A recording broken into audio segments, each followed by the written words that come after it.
बिना समय बर्बाद किए बढ़ते हैं इतिहास के उस सबसे बड़े ग्रंथ के ज्ञान के खजाने की तरफ जो स्वयं पुरुषोत्तम भगवान श्री राम की रामायण के अंदर साफ नजर आता है। और इन 27 सीखों को, बातों को कोई भी इंसान बड़ी आसानी से समझकर और आसानी से फॉलो करके जीवन में वो सब पा सकता है जो वो प्राप्त करना चाहता है। चाहे रिश्तों में खुशी बनाना हो, चाहे अच्छे दोस्त बनाने हो, चाहे जीने का तरीका सीखना हो, चाहे सफलता पानी हो, या चाहे लाइफ में ग्रोथ करनी हो, या चाहे अपनी जिंदगी में सब कुछ अचीव करना हो, या मन को शांत करना हो। रामायण से बढ़कर कोई शांति प्रिय ग्रंथ इस दुनिया में और कोई दूसरा हो ही नहीं सकता।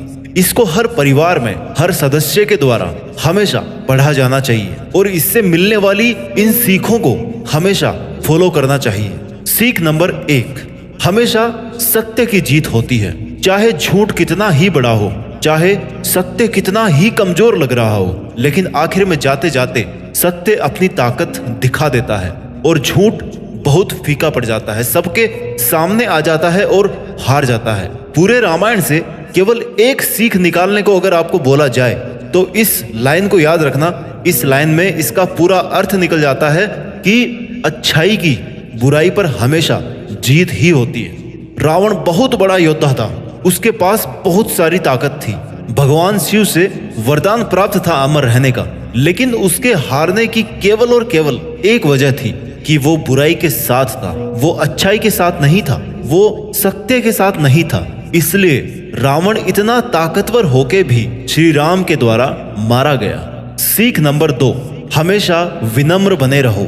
जब भगवान श्री राम ने हनुमान जी को भेजा कि जाओ एक बार देख के आओ कि लंका कैसी है और सीता को कहाँ रखा है, तो हनुमान जी अपनी योग माया से और अपनी ताकत से माता सीता के पास पहुंच गए। उनमें बहुत ताकत थी, पूरा पहाड़ उठा के ले आए थे लक्ष्मण जी को बचाने के लिए। तो सीता माता को तो आराम से कंधे पर बिठा के ले आते, उड़कर आ जाते, लेकिन वे विनम्र बने रहे। उनका फंडा क्लियर था कि जैसा भगवान श्री राम ने बोला है केवल वैसा ही करूंगा। वो चाहते तो उनके लिए क्या मुश्किल था अपनी शक्ति प्रदर्शन करना, पर वे विनम्र बने रहे। हनुमान जी का ये गुण हमें बहुत कुछ सिखाता है। हमने थोड़े से पैसे क्या कमा लिए कि हमारे अंदर ईगो आ जाता है, घमंड आ जाता है और हम दिखाने में आ जाते हैं, जबकि होना क्या चाहिए? हनुमान जी की तरह विनम्र होना चाहिए। सीख number 3, your duties are greater than your personal interest. आपके निजी स्वार्थों से कहीं ज्यादा बड़ी है आपकी जिम्मेदारियां। भगवान श्री राम को पुरुषोत्तम क्यों कहा जाता है? क्योंकि श्री राम से ज्यादा उत्तम कोई और पुरुष है ही नहीं इस सृष्टि में। और जब वो खुद इतने उत्तम हैं तो फिर उन्होंने रामायण के अंत में सीता माता को क्यों छोड़ा और सीता माता क्यों जंगल निवास में गई? उनका मानना था कि राजा और रानी वो होते हैं जिन पर उनकी प्रजा भरोसा करे, जिन पर बिल्कुल भी संदेह ना करे, बिल्कुल भी संकोच ना करे। एक धोबी ने संदेह किया माता पर और भगवान राजपाट छोड़कर सीता माता के साथ जंगल जाने को तैयार हो गए दोबारा। लेकिन श्री राम इसलिए नहीं जा पाए जंगल क्योंकि उनके किसी भी छोटे भाई ने राजा बनने से इनकार कर दिया, क्योंकि ये उनके धर्म के विपरीत था कि बड़े भाई के होते हुए हम छोटे भाई कैसे राजा बन सकते हैं, कैसे राजा बनने का सुख भोग सकते हैं। और अंत में यही हुआ कि श्री राम को ही राजा बनकर रहना पड़ा और सीता माता को छोड़ना पड़ा। इस पूरे इंसिडेंट से क्या सीखने को मिलता है कि आपका निजी जीवन, आपकी पर्सनल लाइफ आपकी जिम्मेदारियों से, आपकी रिस्पॉन्सिबिलिटीज से कभी ऊपर नहीं हो सकती। इसीलिए श्री राम पुरुषोत्तम थे। सीख नंबर 4 जो हमें रामायण से मिलती है, हमेशा सबकी इज्जत करना सीखिए। जब शबरी माता ने श्री राम को देखा तो वो इतने आनंद में डूब गई कि जब बेर खिलाने के लिए ले गई तो ये एंश्योर करने के लिए, ये निश्चित करने के लिए कि हर बेर मीठा होना चाहिए तभी मैं श्री राम को खिलाऊंगी। अब ऐसी कोई ट्रिक तो है नहीं कि बेर को देख के बता दो कि बेर के अंदर क्या है, मीठा है कि बेर खट्टा है, कहीं कीड़ा तो नहीं है उसमें। और इसलिए वो हर बेर को पहले खुद चखती थी और फिर श्री राम को खिलाती थी।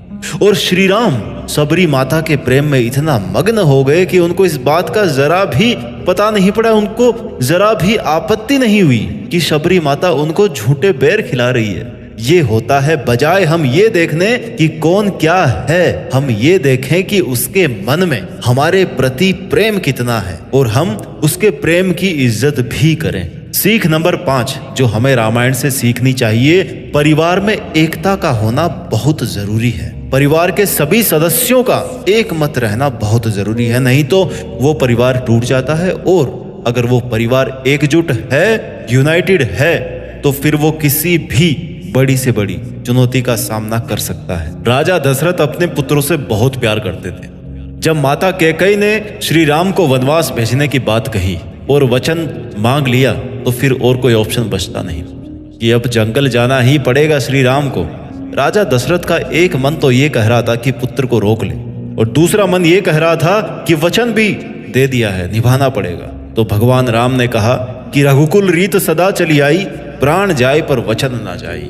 कि पिताजी, आपसे ही सीखा है कि हमारे परिवार की परंपरा चली आई है कि भले ही प्राण चले जाएं, लेकिन एक बार वचन निकल गया मुंह से, दिल से, मन से, तो वचन का मान रखना चाहिए, उस वचन को निभाना है। भगवान राम चले गए वनवास में, तो उनकी पत्नी भी उनके साथ गई, उनका भाई लक्ष्मण उनके साथ गया।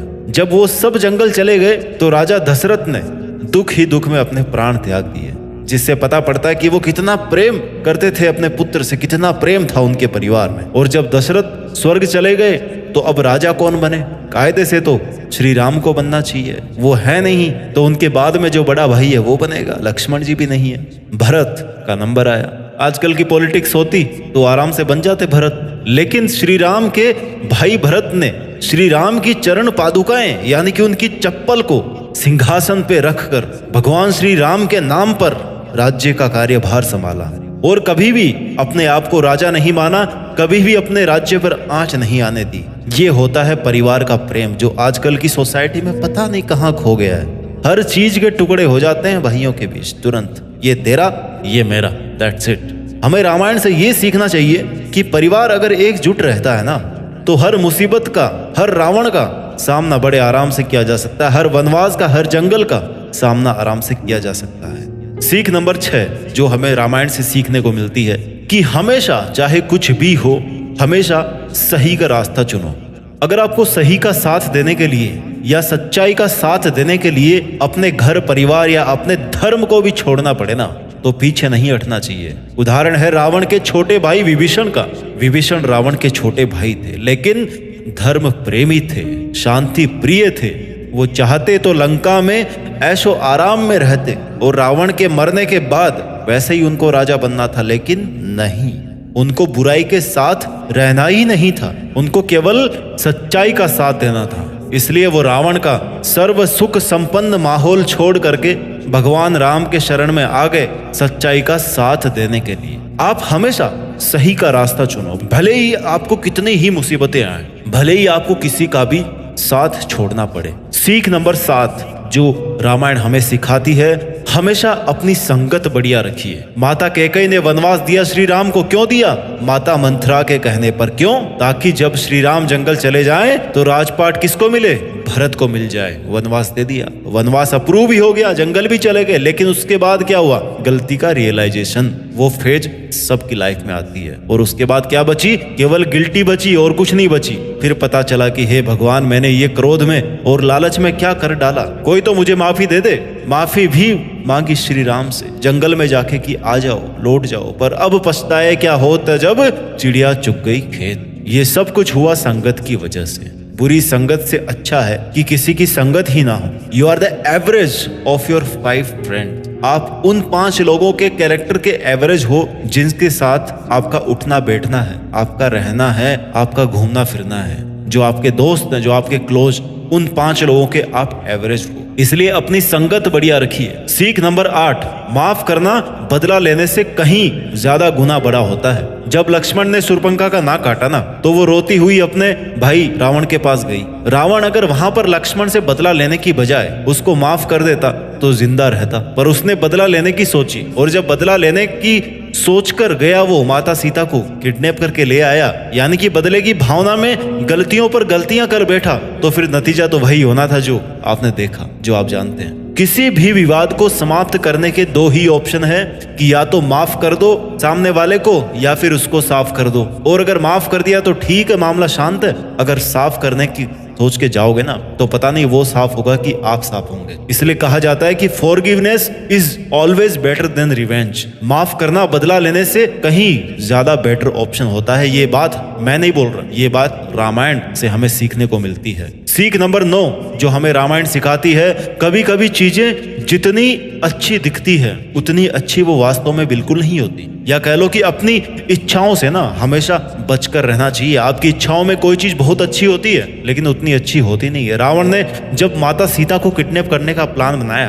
तो अपने साथ मारीच को ले गए जो रूप बदलने में माहिर था। उसने एक सोने जैसे दिखने वाले हिरण का रूप लिया और सीता माता को आकर्षित किया। सीता माता के मन में यह डिजायर हुई कि यार ये हिरण तो सबसे अलग है, जाओ जाओ लक्ष्मण, मुझे ये हिरण चाहिए। लक्ष्मण को आ गया, लक्ष्मण को भैया आज्ञा का पालन करना पड़ेगा। लक्ष्मण वहां से चले गए और रावण साधु के वेश में भिक्षा मांगने के लिए पीछे से चला आया और सीता माता ने लक्ष्मण रेखा को लांग दी और नतीजा आप जानते हो, कुछ ही पल बाद में सीता माता लंका में फंस गई। यानी कि वो हिरण जो हिरण था ही नहीं, अगर उसका मोह माता सीता को नहीं हुआ होता तो किडनैप ही नहीं होता। इसलिए कभी भी हमें चीजों को दूर से जज करके उनकी तरफ आकर्षित नहीं होना चाहिए। लालच और इच्छाएं बड़ी बुरी चीजें हैं। सीख नंबर 10, समस्त जीव जंतुओं के प्रति हमें प्यार करना चाहिए। इस धरती को केवल इंसान ही नहीं चलाते हैं बल्कि पेड़ पौधे, जीव जंतु, जानवर, सबका रोल है इसमें।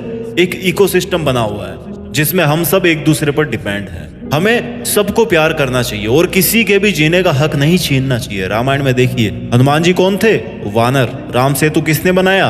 वानरों की सेना ने। जटायु कौन थे?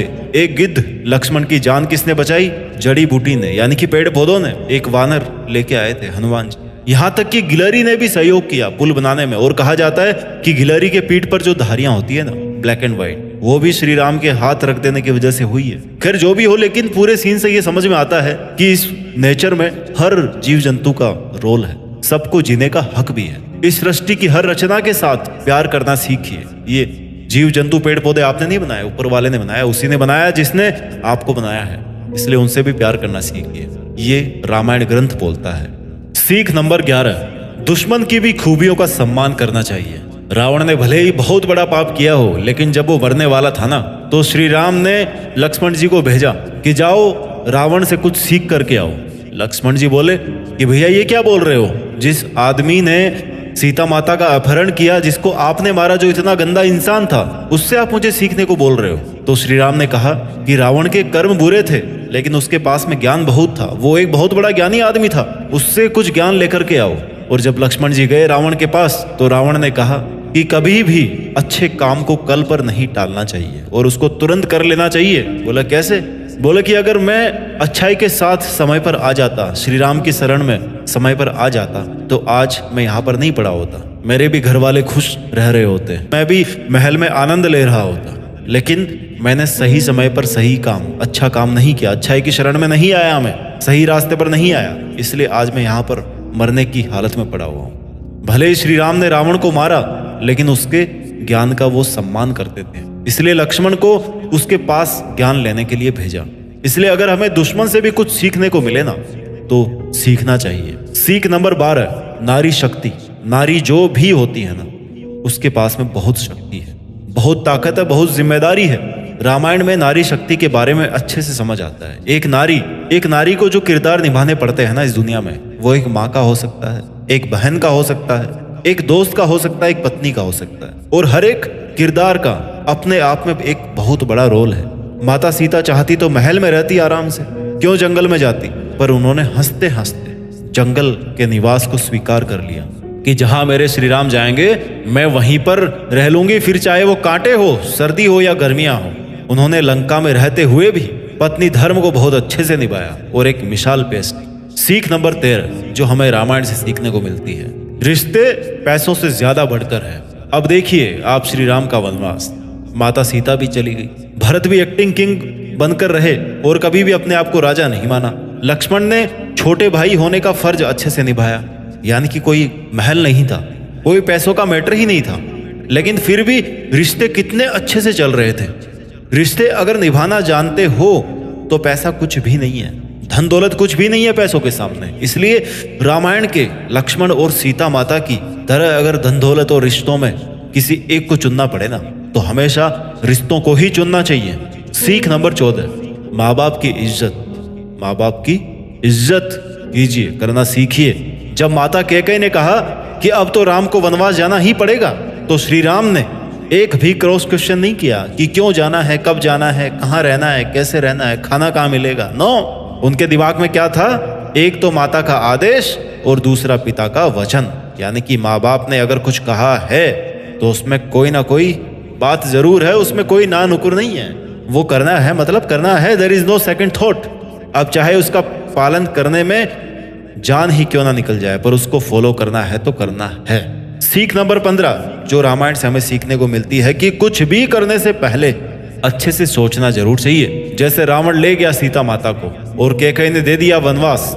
अगर कैकेयी ने सोचा होता वनवास देने से पहले तो श्री राम को कभी जाना ही नहीं पड़ता, और रावण ने सोचा होता ऐसी हरकत करने से पहले तो उसका भी वध हुआ ही नहीं होता। कुछ भी करने से पहले 2-3 बार ठंडे दिमाग से जरूर सोचो कि करने क्या जा रहे हो, कि क्या मैं जो करने जा रहा हूं वो एथिकली सही है या रॉन्ग है, उसके क्या क्या प्लस पॉइंट्स है और क्या क्या माइनस है। ये डिसीजन मेकिंग करना बहुत जरूरी है। आज की डे टू डे लाइफ में हम बहुत सारे काम ऐसे करते हैं जिनके बारे में हम सोचते नहीं हैं, और लास्ट में पूरा खेल बिगड़ जाता है। थोड़े से स्वार्थ की वजह से, थोड़े से गुस्से की वजह से पूरा काम गड़बड़ हो जाता है। थोड़ी सी मिस प्लानिंग की वजह से, नहीं सोच पाने की वजह से पूरा काम गड़बड़ हो जाता है। कुछ भी करने से पहले अच्छे से सोचना जरूर चाहिए। सीख नंबर 16 जो हमें रामायण से सीखने को मिलती है, ऑलवेज हैव हेल्पिंग नेचर।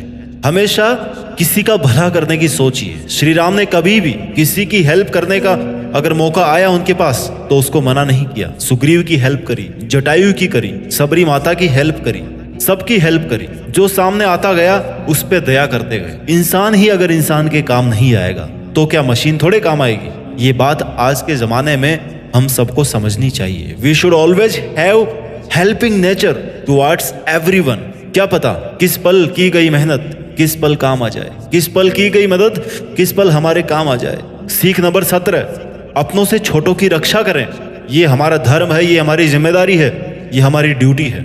अगर हम बड़े हैं और पावरफुल हैं तो हमारी जिम्मेदारी बनती है कि हम अपने से छोटों की या सोशल स्टेटस में जो अपने से नीचे के लेवल है वहां पे जो लोग हैं उनकी हम हेल्प करें, उनकी रक्षा करें। उनकी रक्षा करने से हम उनको भी आगे बढ़ने का अवसर देते हैं। और क्या पता कल को कोई इतना विकास कर ले कि आजीवन आपका एहसानमंद रहे, और ना भी रहे तो भी आपको तो ऐसा गुण बनाना है अपने आप में कि आप अपने से छोटों को प्रोटेक्ट करें। सीख number 18 be honest friend for life time. अगर दोस्ती करो तो ऐसी करो कि ईमानदारी कूट कूट के भरी हो, आंख बंद करके दोस्त आप पर भरोसा कर सके। सुग्रीव और श्री राम की जब मुलाकात हुई ना तो सुग्रीव बहुत बड़ी परेशानी में थे, बाली से परेशान थे। बाली उनका भाई था। श्री राम ने उनकी हेल्प करी और टाइम आने पर सुग्रीव ने भी श्री राम की हेल्प करी। Always keep your word, keep your promises. अक्सर ये होता है कि समय के बदलते ही ना, अपनी जरूरत पूरे होते ही लोग बदल जाते हैं, पर ऐसा नहीं होना चाहिए। सीख number 19 give best to your relations. Ramayana में ऐसे बहुत सारे एग्जाम्पल्स मिलते हैं जिनसे ये जानने को मिलता है कि रिश्तेदारी कैसे निभाई जाती है। माता Sita was best wife, Ram best husband थे, बेस्ट राजा थे, बेस्ट पुत्र थे। लक्ष्मण और भरत वो भी बेस्ट भाई थे। हनुमान जी बेस्ट भक्त थे। सुग्रीव बेस्ट फ्रेंड थे। आज के समय में अगर हमें किसी रिश्ते को संभालने में दिक्कत होती है तो इन रिश्तों के बारे में हमें जरूर स्टडी करनी चाहिए। पहले के जमाने में एक से ज्यादा शादियां करना राजाओं के लिए आम बात होती थी। यहां तक कि श्री राम के पिताजी ने भी एक से अधिक शादियां करी थी, उनकी एक से अधिक पत्नियां थी। पर इसके बाद भी भगवान श्री राम ने केवल एक ही शादी करी और आजीवन केवल माता सीता से ही संबंध जोड़ के रखा।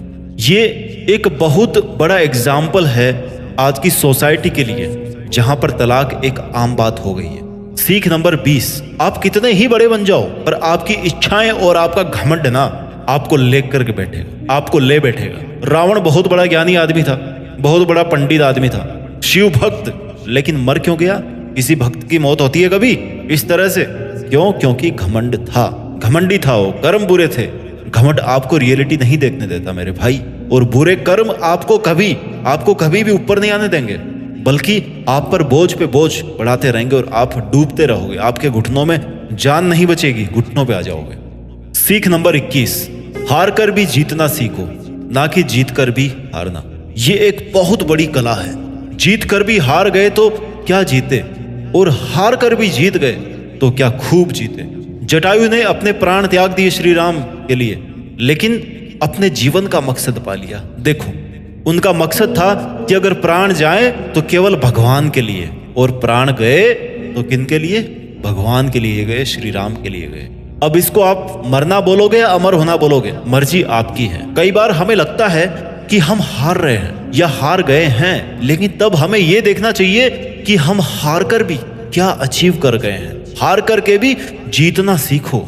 सीख नंबर 22, अगर आप कुछ बदल नहीं सकते या आपको लगता है कि चीजें आपके वश में नहीं है, तो भरोसा रखिए और अपना काम करते रहिए। जब लंका में जाने के लिए राम सेतु बनाने की बारी आई ना, तो सबसे बड़ा सवाल था कि पुल बनाया कैसे जाए। जितनी भी वानर सेना थी, सबने पत्थर उठाए और राम का नाम लेकर पानी में छोड़ते गए, और जैसे ही राम का नाम लेकर पत्थर गिराते रहे, पत्थर डूबने की बजाय पानी के ऊपर तैरने लगे और रास्ता अपने आप बनने लगा। राम का नाम ले लेकर एक एक पत्थर भी समुद्र में तर गया। ये दिखाता है कि आपकी बिलीफ पावर कितनी है। ये दिखाता है कि आप केवल उतना ही कीजिए जितना आपके वश में हो, उसके आगे क्या होगा ये ऊपर वाले पर छोड़ दीजिए।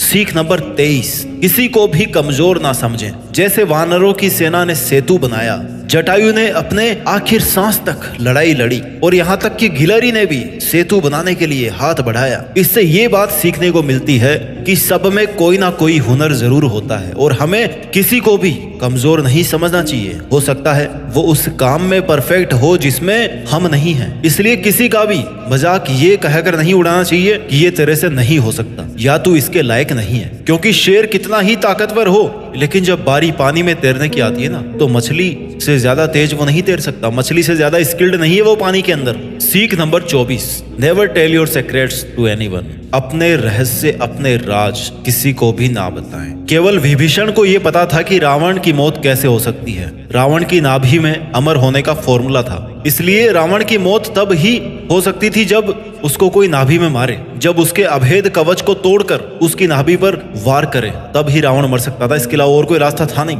ये राज रावण ने विभीषण को बताया था, विभीषण को पता था इस राज का। अगर रावण के पॉइंट ऑफ व्यू से देखा जाए तो उसका विभीषण को ये राज बताना सबसे बड़ी भूल थी उसकी लाइफ की, जो उसकी जान ले बैठी। क्योंकि अगर वो विभीषण को कभी ना बताता कि उसकी मौत केवल उसकी नाभि से हो सकती है, तो वो शायद कभी मरता ही नहीं। हालांकि जो भी हुआ सच्चाई के पॉइंट ऑफ व्यू से उसको होना ही था, बट कहानी बहुत लंबी चलती अगर रावण का राज खुद रावण विभीषण को कभी नहीं बताया होता तो। सीख number 25, have faith on your team. Shri Ram की सेना में कौन थे? वानर, मतलब बंदरों की सेना। रावण की सेना ने तो यह कह के मजाक उड़ाया था हनुमान जी को कि देख, तुम्हारे राम की सेना में कौन है?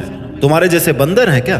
तुम लोग लड़ोगे युद्ध, तुम लोग लेके जाओगे सीता माता को। पर उसके बाद क्या हुआ? हनुमान जी को पनिशमेंट देने के लिए और मजाक उड़ाने के लिए उनकी पूंछ में आग लगा दी गई। और उसके बाद क्या किया हनुमान जी ने? पूरी लंका जला दी अपनी उसी पूंछ से। उन वानरों की सेना थी श्री राम की, जिन्होंने पुल खड़ा कर दिया। पूरी लंका को अपना वानर रूप दिखाकर बर्बाद करके रख दिया हनुमान जी ने और पूरी वानर सेना ने। आपको अपनी टीम का मनोबल बढ़ाना पड़ेगा और उसका भरोसा करना पड़ेगा, तभी आप सक्सेसफुल बन सकते हो। ये मिलती है इससे सीख। सीख नंबर 26, कभी कभी सही काम करने के लिए थोड़े रूल तोड़ने पड़ते हैं। एग्जाम्पल से आप समझिए इस बात को। इसका दूसरा मतलब है कि अगर आपका ओपोनेंट भी रूल नहीं फॉलो कर रहा है तो आपका भी रूल फॉलो करने का कोई पॉइंट नहीं है, वहां पे कोई मीनिंग नहीं निकलता।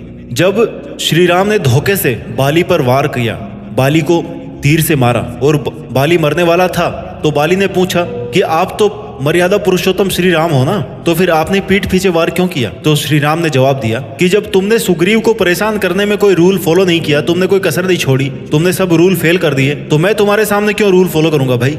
जैसा तुम करोगे वैसा ही तो मैं करूंगा ना, क्योंकि आपका जो मोटिव है वो सही है, वो बुरा नहीं है। सीख नंबर 27, आप या तो राम बन सकते हैं या फिर आराम कर सकते हैं। इस वीडियो की last but not the least ये सीख है कि आपके पास आपकी लाइफ को जीने के दो तरीके हैं। या तो राम बनकर अपनी जिंदगी बिताइए या फिर आराम करके अपनी जिंदगी बर्बाद कीजिए। या तो राम बनकर मुश्किलों के जंगल रूप से सामना किया जाए या फिर आराम करके जैसा हो रहा है वैसा होने दिया जाए। आपको आज एक रास्ता चुनना पड़ेगा आपकी अपनी जिंदगी को जीने का। या तो राम बनना है और सच्चाई का अच्छे से साथ देना है, अच्छा बनना है, या फिर आराम करना है और बुराई को होने देना है। चॉइस आपकी है, जिंदगी आपकी है और दिन रात आपके हैं। अगर सफल हुए तो सफलता आपकी है, कुछ हासिल किया लाइफ में तो वो भी आपका है। इसलिए यही कहते हुए मैं इस वीडियो को कंक्लूड करता हूं कि अपना ख्याल रखिए, स्वस्थ रहिए, सच्चाई का साथ दीजिए, अच्छे का साथ दीजिए, मेहनत कीजिए और मेहनत के दम पर देश में अपना ही नहीं बल्कि दुनिया में देश का नाम कीजिए। जय श्री राम, जय हिंद, वंदे मातरम।